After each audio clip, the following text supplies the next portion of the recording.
Soda വേണ്ട. ഒരു തുള്ളി പോലും കുടിക്കാതെ ഗ്ലാസ്സിലേക്ക് നോക്കിയിരിക്കുന്ന സുഹൃത്തിനോട് ഞാൻ ചോദിച്ചു, കുടിക്കണ്ടെങ്കിൽ വേണ്ട, ഇതാവാം.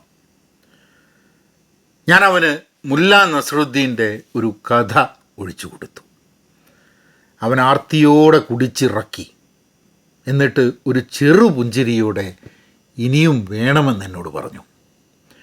ഞാൻ സൂഫിസം മാറ്റി ബുദ്ധിസത്തിലേക്ക് തിരിഞ്ഞു. മനസ്സിൽ നിന്ന് എവിടുന്നോ ഒരു ജാതക കഥയെടുത്ത് അവന് കൊടുത്തു. അവനത് കഴിച്ചിട്ട് അല്പനേരം ധ്യാനിച്ചിരുന്നു.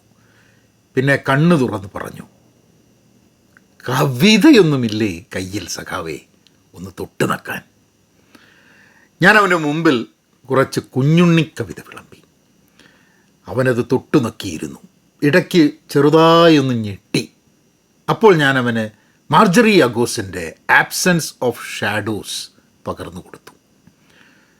അവനത് കഴിച്ച് കുറച്ചു നേരം മിണ്ടാതിരുന്നു. ആ കണ്ണുകളിൽ നിന്നും തുരുതുരാ കണ്ണുനീർ പൊഴിഞ്ഞു. അല്പം കഴിഞ്ഞ് കലങ്ങിത്തെളിഞ്ഞ കണ്ണുകളോടെ അവൻ എന്നെ നോക്കി. നല്ല വിശപ്പ്, എന്തെങ്കിലും കഴിക്കണം. ഞാൻ അവൻ്റെ മുമ്പിൽ അവൻ്റെ നിറഞ്ഞ ഗ്ലാസ്സിനെടുത്ത് ഉമർ ഖയാമിൻ്റെ റുബയ്യത്ത് തുറന്നു വെച്ചു കൊടുത്തു. പിന്നെ അവൻ കാണാതെ ഹരിവംശ് റായ് ബച്ചൻ്റെ മധുശാലയും കയ്യിൽ കരുതി. ഇനി റുബയ്യത്ത് ഉളവാക്കുന്ന ദാഹം മാറ്റാൻ എന്തെങ്കിലും ആവശ്യപ്പെട്ടാലോ? പക്ഷെ അങ്ങനെ ഉണ്ടായില്ല. റുബയ്യത്ത് കഴിച്ച് അവൻ എന്നെ നോക്കി പറഞ്ഞു, മതി, ഇനി നീ നിൻ്റെ കഥ പറ. ഞാൻ അവനോട് എൻ്റെ കഥ പറഞ്ഞു. കഥ മുഴുമിക്കാൻ സമ്മതിച്ചില്ല. എൻ്റെ കൈ പിടിച്ചിട്ട് നിർത്താൻ പറഞ്ഞു.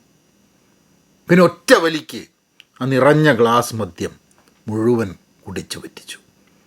അറിഞ്ഞില്ല പഹയ, അറിഞ്ഞില്ല. നിൻ്റെ വിഷമങ്ങൾ ഞാൻ അറിഞ്ഞില്ല സുഹൃത്തേ. നിൻ്റെ ദുഃഖത്തിൽ ഇന്നിതാ ഞാനും പങ്കുചേരുന്നു. പിന്നെ ബേററെ നോക്കി പറഞ്ഞു, ഇവിടെ ഒന്നുകൂടി, സോഡ വേണ്ട.